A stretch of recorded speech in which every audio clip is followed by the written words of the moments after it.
Here's a question I want to ask the country tonight. Why is our government, why is the British state more interested in controlling our speech than our borders? Ever wondered that? For years, the political and media class in this country have told us to look the other way. They said that it is racist, irresponsible, or misinformation to ask uncomfortable questions about what is really happening right here in our own country. Well, once again today, the lid has been blown off because, shockingly, it's been revealed that the Labour government, has been running a secretive Whitehall spy department to target social media posts that have dared to criticise those migrant hotels and two-tier policing. Last August, at the height of the summer's social unrest after the Southport atrocity, the government was sat secretly reporting social media content written by understandably concerned citizens. Interestingly, the emails in question were recovered not by people here in Britain, but by an American congressional committee. They show civil servants complaining to tech firms, including social media giants like TikTok, about a range of content posted by Brits that focused on issues like immigration, asylum seekers, and two-tier policing. Maybe even on my own Twitter or X feed, who knows? One post flagged by the government unit with urgency included a screenshot of a rejected Freedom of Information request about the location of asylum hotels and a reference of asylum seekers as undocumented fighting-age males. Well, I know I've said many similar things on my own social media, so I'm probably in this list.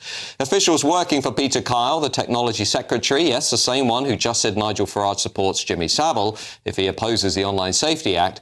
Well, Peter Keir flagged a collection of posts and videos with concerning narratives to social media bosses, warning that they are exacerbating tensions on the streets and asking big tech what action it plans to take. This was in early August as the Southport riots threatened to spread across the country. Well, the dossier that has emerged as the government fights accusations that the UK is censoring social media with the Online Safety Act, including from allies of US President Donald Trump, is causing concern. In fact, just hours ago, the Trump administration told journalists it was, and I quote, greatly concerned by the latest revelations from inside Downing Street, mere days after President Trump met with Keir Starmer up in Scotland. Of course, Keir Starmer there reaffirming his apparent commitment to free speech. Well, a US State Department spokesman has said this: one of the reasons free speech is so important is that it enables citizens to have accurate information and honest conversations about policy failures of the ruling class. Immigration is a prime example of this. We are monitoring free speech developments in the UK closely and with great concern. Well, never mind the Americans, we should all be concerned by this latest bombshell from the corridors of power. While the Labour government spent last summer publicly scolding the British people for spreading what they called misinformation, they were at the very same time using a secret spying unit to encourage social media platforms to suppress the people's legitimate concerns. We have since found out that these were, of course, valid worries about the state of the country as more information on the background of Southport attacker Axel Ruda-Cabana was gradually drip-fed to the British public. And with another weekend of migrant hotel protests expected right across the nation this weekend, how can we be sure that they're not still monitoring our social media today? Anger in Britain is building, make no mistake about that. And if citizens feel that they cannot trust this government and that the government does not trust them to share their own views online, that anger could soon reach boiling point. Well, to discuss this tonight with me on the show is Sam Armstrong from the Free Speech Union. Sam, how concerned should people out there be about this misinformation unit, this spying unit, which apparently appears to be operating at the heart of our government? Well, I think it strikes right at the heart of our democracy. This is a Labour government that was elected with 34% of the vote, 20% of the British population, that since it has entered office has systematically and comprehensively attacked anybody that seeks to criticise it. And this isn't just people online. Some of the things that it was talking about, wanting social media platforms to clamp down on, were criticisms levelled against it by the official opposition, by the most popular political party in Britain. When a government that is elected on such a slim majority of public votes gets into office on the back of the vagaries of our electoral system, and then when it arrives there, seeks to stamp out any reasonable criticism of it, that to me is more akin to what we're used to seeing in kind of basket case third world dictatorships and what you'd expect in the mother of parliaments. Yeah, now Labour people tonight would roll their eyes watching the show, but the reality is over the last year, as you say, we've had a number of disturbing things go on. We've seen key allies of Keir Starmer, Morgan McSweeney, companies that he's been involved with, going to America saying they want to kill social media platforms. We've got the new, very dodgy definition of Islamophobia, which we've talked about on this show, which is clearly an attempt to try and control free speech. We've got Yvette Cooper saying at different points over the last year she wants to expand the use of non-crime hate incidents, which some people would say are also an attempt to control free speech in this country. Is it too much to say, Sam, given all of that, that actually what we are living through is a full-blown attack on free speech, free expression, individual liberty, all of those things that fundamentally make this country what it is? Yes, and it gives me grave concern, but you cannot escape the inevitable conclusion that this is a deliberate attempt to strike fear into those speaking out. And of course, the paradigm example of that is the fact that you have a mother of previous good character in this country that is sat in a prison cell for longer than many of the members of grooming gangs that committed the most vile, disgusting crimes that we've ever seen in this country. Connolly. This is a case of Lucy Connolly still in prison because she tweeted something. And judges in the Court of Appeal simply didn't want to know when a case was brought before them that pointed out the gross imbalance between the sentence that she received for a tweet that was no doubt wrong, no doubt unwise, but those who commit serious criminal offences. Just before I turn to the panel, because I want to get their reaction, let me just ask you this question.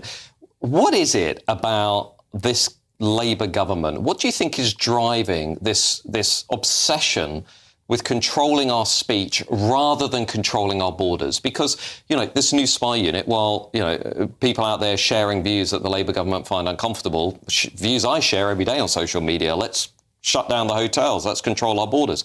Why don't they actually just prioritise dealing with the root cause, which is our borders are completely out of control, rather than just obsessing with the symptoms of that, with people's anger and frustration online? I think this is a government that's come into office and is terrified by the lack of power it finds itself possessing, having taken power. It is surrounded by the fact it can't get anything done out there in the country. It can't deal with the borders problem. It can't deal with the NHS. It can't deal with the country.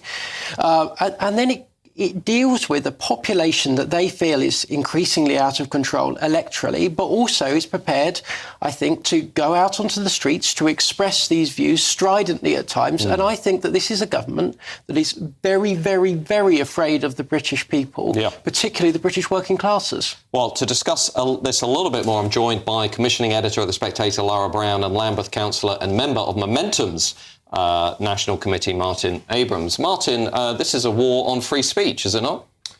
Well, Matt, I'm a strong believer in freedom of speech, but when that delves into hatred and incitement to violence, then that clearly has crossed a line. I mean, I'm not here to defend the government in any way, shape or form here, but what I would say is that if you're going to take disagreement with this, then Sam and others have to take disagreement with what's happened to groups like Palestine Action and all the people that have recently been... Well, hang on. That's a bit of a dodgy comparison. If I'm on X tonight saying, let's shut down the migrant hotels, it's not quite the same as invading military property and assets and attacking infrastructure of the state. Matt, this is about freedom of speech, freedom of expression, and attacks on the right to peaceful protest and peaceful civil disobedience. That's not quite what Palestine Action did, but what I find with the Freedom of Speech Union is that they only want freedom of speech for things that they agree with. Okay. They don't want freedom of speech for things that they disagree with. Let's give Sam Armstrong the right to reply on that one. No, 2 days ago I was speaking to a Momentum member, Corbynite backing Labour supporter that had found himself hauled into a police station for speaking about corruption in his local police and fire service in his area. His own union didn't want to help him. He came to us. That was a Momentum member that felt that his old comrades on the left, you and your supporters, had abandoned him. Indeed. Well, just before, do you want to come back on that? Because I'd like to get Lara Brown's comments on this. What I would say is that I know the Freedom of Speech Union have been particularly critical of the national demonstrations for Palestine that have been going on, pretty much every single week during this genocide. Well, I'm very critical of them. We've seen pro-Hamas supporters. We've seen Hezbollah supporters. Matt, come on, there's less arrests at those demonstrations than there are at any Premier League football match. But that's because I think the police have gone soft on them. And this completely demonstrates my point. Freedom of speech for me, but not for thee. And that's what you're getting at here, Matt. You want freedom of speech for your point of view, but not everyone's point of view. Interesting. Lara Brown, do you want to come in on this? Well, let's talk about where we're seeing freedom of speech suppressed today. And that is reasonable and fair criticism of mass migration. If you look at the story, claims made on Twitter, or X, which were completely true. One of the tweets flagged talked about an influx of fighting-age undocumented males. That is an accurate description of asylum hotels, was flagged. My position on freedom of speech is very simple. It's absolutist. You should be allowed to state your views on government policy. I will defend that on the left, I'll defend it on the right. But what we are seeing is a clamping down of all views that are critical of the Labour Party.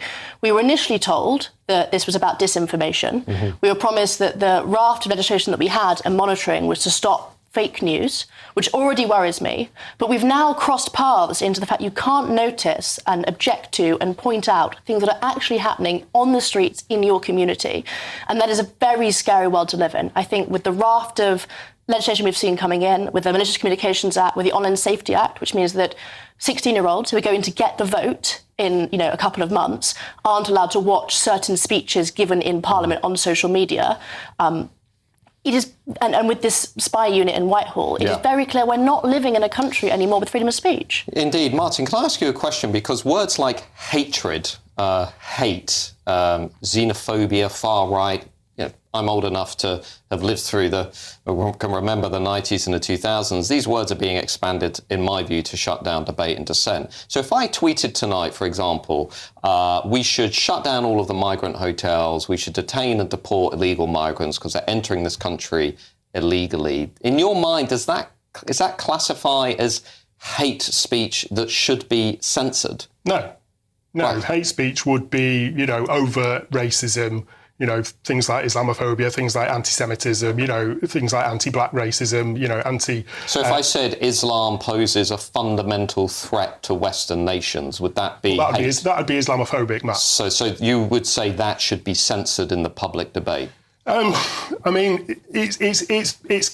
It's getting to the point where it would cross that Rubicon, Matt. So this, Sam, is where I start to get terrified, because I see people on the left saying, well, let's shut down that view, which is, well, actually, it's an entirely legitimate view. Islam has a fundamentally different view of the rule of law. And, of course, the crucial thing there is you're criticising an idea. Yeah. You are criticising a belief. And for as long as this country has been successful, we have been open to ridicule ideas, to ridicule beliefs, not people. There's nothing about saying that Islam is a fundamental threat to Western values that is a criticism of any individual Muslim. That's a criticism of an idea. Indeed. And we hear all too clearly that those on the far left and those in government want to clamp down on that. I should just say as a point of balance that this counter-disinformation unit and indeed the Online Safety Act that is having such a deleterious effect on free speech was actually introduced by the Conservative government. Well, indeed. Well, listen, I'm not here to defend the Conservatives or the Labour Party. I tell you that. I think the Party who presided over this fiasco